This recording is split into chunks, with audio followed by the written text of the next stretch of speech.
सभी हॉरर कहानियां किसी न किसी जगह पर शुरू होती है। कभी किसी 100 साल पुराने पेड़ के पास तो कभी किसी जंगल के अंदर। पर सबसे ज्यादा रोंगटे वो खड़ी करती है जो किसी घर के अंदर हो। घर एक ऐसी जगह होती है जिसमें लोग अपने आप को सेफ मानते हैं, पर कभी कभी घर ही एक हॉरर स्टोरी में बदल जाती है। हॉन्टेड हाउस एक ऐसी घर होती है जहाँ पर उन लोगों की आत्माएं निवास करती है जो कि उस घर में पहले कभी रहता होगा या फिर उस घर से उसका कोई संबंध होगा। अकाल मृत्यु जब होती है तब किसी किसी आत्माओं की अंतिम इच्छा बाकी रहती है और इसलिए हमें घरों में अजीब चीजें देखने को मिलती है। इस दुनिया में 20 लाख से भी ज्यादा पॉपुलर हॉन्टेड घरें मौजूद हैं, पर आज जिनके बारे में आप सुनोगे वो आपके रोंगटे खड़े कर देगी। बस एक बार पूरी वीडियो देख लेना। आप डायन, चुड़ैल, भूत, प्रेत इन सब चीजों में मानते हो कि नहीं वो तो मैं नहीं जानता, पर इन केसेस को एक बार सुन लो और फिर अपने लिए डिसाइड कर लो। नंबर 5, रोज हॉल, मोंटेगो बे, जमाइका। ये घर साल 1770 में बना था और इसमें जॉन पाल्मर और उनकी वाइफ एनी पाल्मर रहती थी। पर ये जो एनी पाल्मर थी यही इस कहानी की सबसे खतरनाक लेडी है। जॉन ने एनी से शादी तो किया था, पर एनी का इतिहास जाने बिना।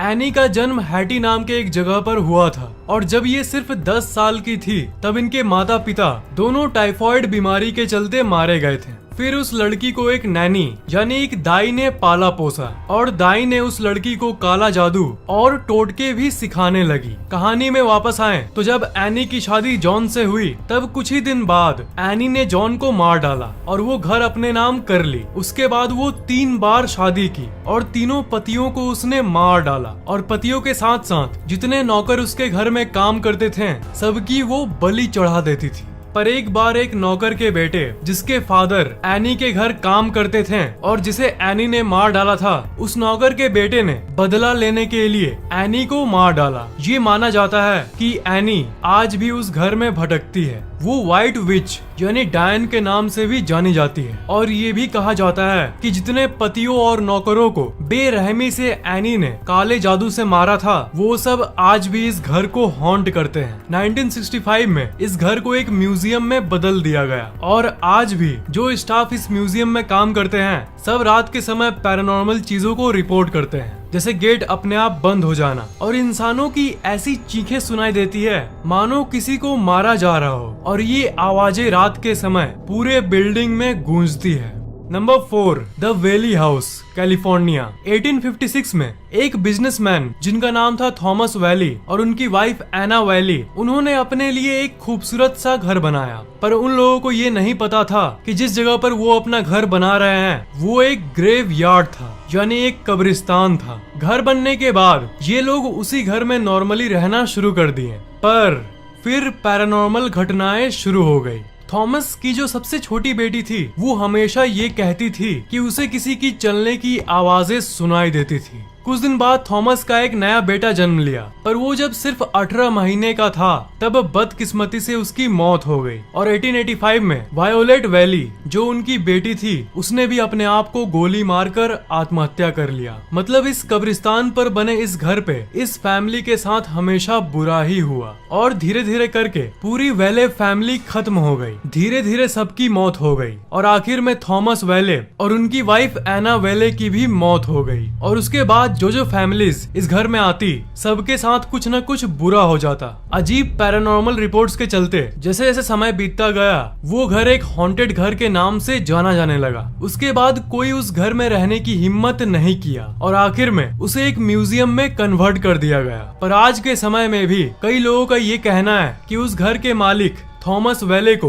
आज भी कई लोग देखते हैं। एक बहुत बड़े टीवी पर्सनालिटी और एक्टर जिनका नाम है रेगिस फिल्बिन, उन्होंने भी इस घर को विजिट किया था एडवेंचर के लिए क्योंकि ये आत्माओं को नहीं मानते थे। पर जब वो वापस आए तब वो शौक में थे। उन्होंने ये कहा कि उन्होंने थॉमस वैली की वाइफ एना वैली को देखा, जिनकी कहानियां वो सुनते आ रहे थे उसे उन्होंने अपनी आंखों से देखा। उन्होंने कहा कि रात को अचानक से वो उनके सामने आ गई और थोड़ी देर बाद गायब भी हो गई। उन्होंने सीरियसली पब्लिक में ये कह डाला कि आज के बाद मैं उस घर के तरफ कभी देखूंगा भी नहीं। रेगिस ने ये कहा था कि ज्यादातर लोग इन चीजों में यकीन नहीं करते हैं क्योंकि उन्होंने कभी ऐसी चीजों को देखा ही नहीं, पर मैं दावे के साथ कह सकता हूँ कि उस घर में कुछ अजीब जरूर था। एक कॉमेडियन जिनका नाम है टॉम ग्रीन, वो भी इस घर में एक बार रात गुजारने के लिए गए थे, ये देखने के लिए कि क्या होता है इस घर में। ये उस समय यूएस की सबसे हॉन्टेड हाउसेस में से एक था, इसलिए एडवेंचर और थ्रिल के लिए ये फेमस लोग उसमें जाते थे। टॉम ग्रीन ने ये कहा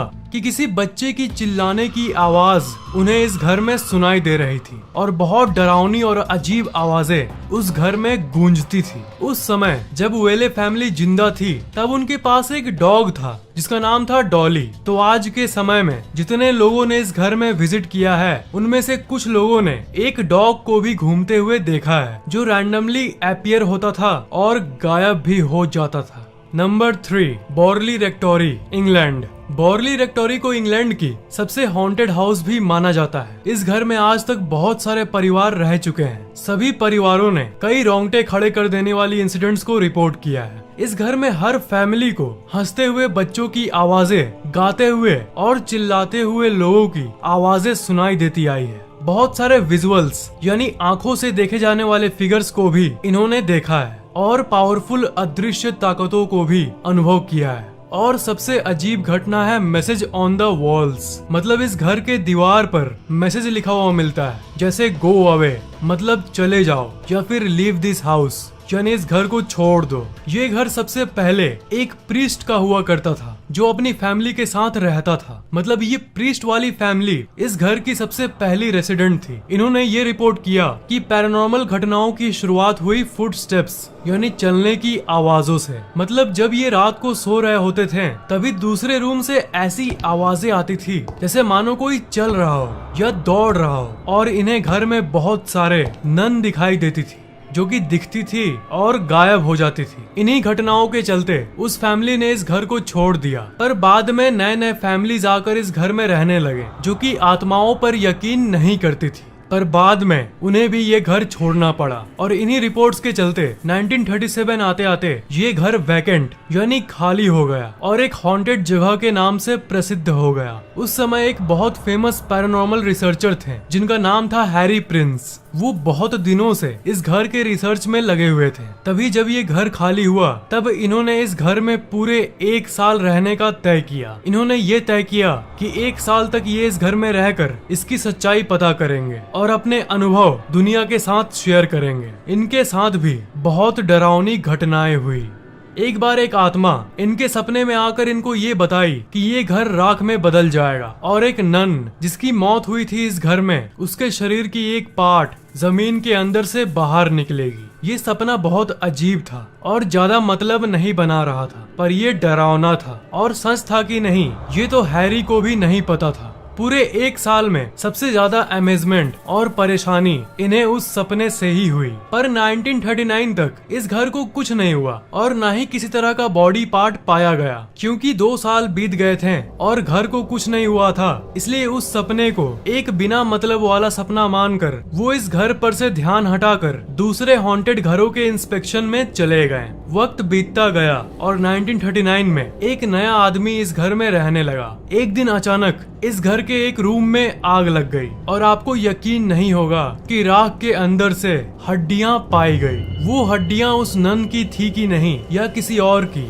ये कोई नहीं जान सका। उसके बाद उस घर के रूम को रिकंस्ट्रक्ट कर दिया गया, मतलब जो छोटा रूम जल गया था उस जगह नया रूम बनवा दिया गया और उन हड्डियों को अच्छे तरह से बरी कर दिया गया, मतलब दूर के एक बड़े कब्रिस्तान में प्रॉपर बरियल कर दिया गया ताकि उस नन की आत्मा को शांति मिले। उसके बाद आप मानो या ना मानो इस घर में भूतिया घटनाएं रुक गई और सब कुछ नॉर्मल हो गया। पर कुछ सालों बाद फिर जो फैमिलीज आई उसे एक नन तो परेशान नहीं कर रही थी, पर और कई तरह के स्पिरिट्स की घटनाएं उन नए परिवारों ने रिपोर्ट किया। इसलिए इन्वेस्टिगेटर्स का तो यही मानना है कि यहाँ एक नहीं बहुत सारे आत्माएं रहती है और ये घर आज भी हॉन्टेड है।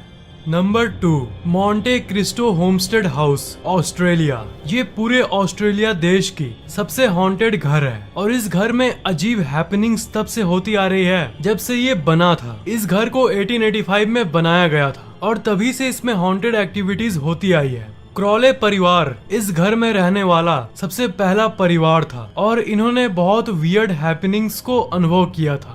इनके घर में एक नौकरानी काम करती थी। एक दिन अचानक वो सीढ़ी पर से फिसल गई थी, पर उसका ये कहना था कि वो फिसली नहीं थी बल्कि उसे किसी अदृश्य शक्ति ने ढकेला था। पर क्रॉले फैमिली को लगा कि ये बढ़ा चढ़ाकर बोल रही है, पैर फिसल गया होगा इसका। इस घटना पर किसी ने उतना ध्यान नहीं दिया, पर जब वो ठीक होने के बाद वो फिर से काम करना शुरू कर दी, तब फिर से वो सीढ़ी के उसी जगह से गिर गई। पर इस बार उस नौकरानी ने पूरे दावे के साथ कहा कि सीढ़ी से वो गिरी नहीं थी, पर उसे कोई अननोन फोर्स बार बार ढकेल दे रहा था। उसके बाद जब वो नॉर्मल होकर काम करने आई तो एक बार फिर से वो सीढ़ी के उसी जगह से गिरी, पर इस बार वो इतनी जोर से गिरी कि अनफॉर्चुनेटली गहरी चोट के चलते उसी समय उसकी मौत हो गई। उस घटना के बाद जब एक दूसरी मेड काम करने आई तो बैल्कनी से गिरने के चलते उसकी भी मौत हो गई। उसका एक बेटा था, हैरोल्ड। उसका कोई परिवार नहीं था, सिर्फ उसके मदर के बदले, और उसका कोई नहीं था जिसकी अब मौत हो चुकी थी।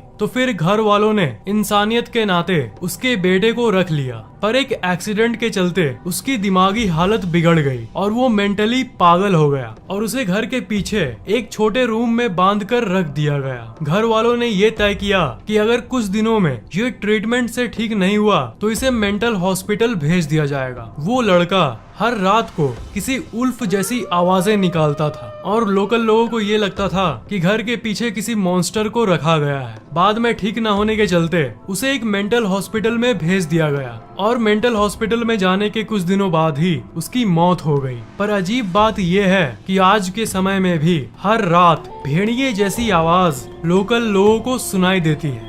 और ये अजीब चीजें सिर्फ तभी तक नहीं चली जब तक क्रॉली फैमिली इस घर में थी। उसके बाद भी कई दूसरे परिवार इस घर में रहने आए। क्रॉली ने इस घर को कम दाम में एक दूसरे फैमिली को बेच दिया था और वजह वही थी, रात को घर के पीछे से आने वाली भेड़िए की आवाज, जो कि उस पागल लड़के के मरने के बाद भी आती थी।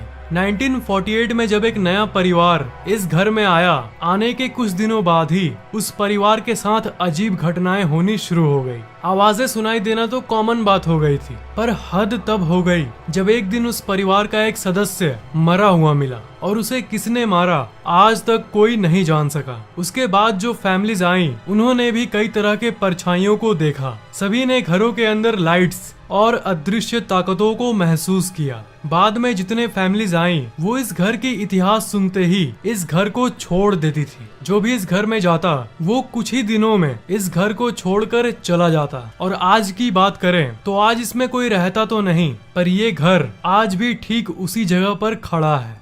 Number 1, haunted vicarage, Borgvattnet, Sweden. Sweden में एक गांव है जिसका नाम है बॉर्गवैटनेट और इसी गांव में एक घर है जो कि पूरे स्वीडन देश की सबसे हॉन्टेड घर है। ये घर साल 1876 में बना था और इस जगह सबसे पहली भूतिया घटना साल 1927 में हुई थी, जब इस घर में रहने वाले लोगों ने कई अजीब घटनाओं को शेयर किया, जिसमें से एक रिपोर्ट बहुत ही ज्यादा डरावनी थी। एक निवासी एक समय अपने कपड़ों को अलमारी में रख रहा था, तभी अचानक एक कपड़ा अपने आप ही फट गया, वो भी उनके आंखों के सामने। उन्हें पहले मोमेंट में ही शक हो गया था कि इसे कोई अदृश्य ताकत ही कर रही है। 1930 में इस घर में एक प्रीस्ट रहता था और उन्होंने एक रात एक औरत को देखा था जो कि ग्रे कलर की कपड़े पहनी हुई थी। वो लड़की उनसे दूर जा रही थी, पर अचानक से उनके आंखों के सामने ही वो गायब हो गई। 1940 के समय में एक कपल इस घर में रहने आया और उन्होंने भी कई अनएक्सप्लेनेबल चीजों को अनुभव किया। इन्हें अपने कमरों में चिल्लाने की आवाजें सुनाई देती थी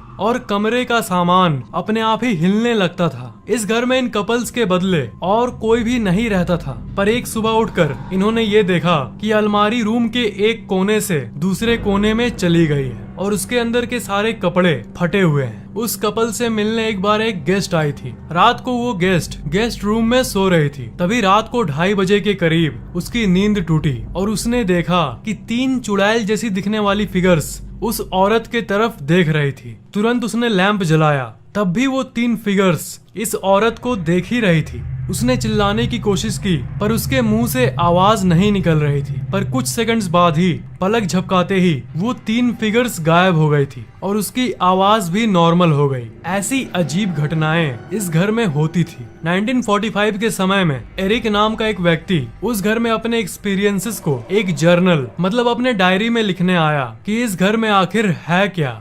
उसने ये अनुभव किया कि जिस चेयर पर बैठकर वो अपने अनुभव लिख रहा था उसी चेयर को किसी ने पीछे से ढकेल दिया और वो मुंह के बल नीचे गिर गया। पर उस घर में तो वो उस समय अकेला था, तो आखिर चेयर को किसने ठेला था। उस घटना के बाद वो तुरंत उस घर से भाग गया और फिर उसने कभी उस घर में जाने का सोचा भी नहीं। आज के समय में उसमें कोई नहीं रहता, पर जिसके नाम वो घर है वो उस घर को एक पब्लिक गेस्ट हाउस के रूप में बदल दिया है। हालांकि कुछ ही लोग इस घर में एडवेंचर के लिए रात में रुकते हैं, पर बाहर से इसे देखने के लिए कई लोग जाते हैं। और जो इस घर में एक रात रुकने की हिम्मत करता है और एक पूरी रात स्पेंड करता है, उसे एक ओवरनाइट स्टे सर्टिफिकेट भी मिलता है। तो अगर साइंस के नजर से इन घटनाओं को एनालाइज करें तो ये केसेस आज भी अनसॉल्व्ड और अनएक्सप्लेनेबल हैं। इत्तेफाक एक बार होता है, बार बार नहीं। पैरानॉर्मल इन्वेस्टिगेटर्स कई तरह के साइंटिफिक टूल्स यूज करते हैं, जैसे EVP, EMF meter, motion sensor, 3D mapping camera, digital thermometer, thermal camera और भी बहुत कुछ। मतलब ये है science of ghosts, tools to detect entities. इसलिए हमें भूत और आत्माओं को नेग्लेक्ट करने के बदले, नकार देने के बदले इन्हें एक साइंटिफिक तरीके से समझने की कोशिश करनी चाहिए। टेक्नोलॉजी, साइंस और रोबोट्स की इस दुनिया में आज भी ऐसी कई पैरानॉर्मल चीजें हैं जो कि विज्ञान के परे है। अगर आपको वीडियो इंटरेस्टिंग लगा तो नीचे कमेंट करना मत भूलना। इस वीडियो को लाइक करना बिल्कुल भी मत भूलना और शेयर जरूर कर देना। और अभी तक सब्सक्राइब नहीं किए हो तो सब्सक्राइब जरूर कर लेना और बेल आइकन को तो भूलना ही मत, उसे जरूर दबा देना।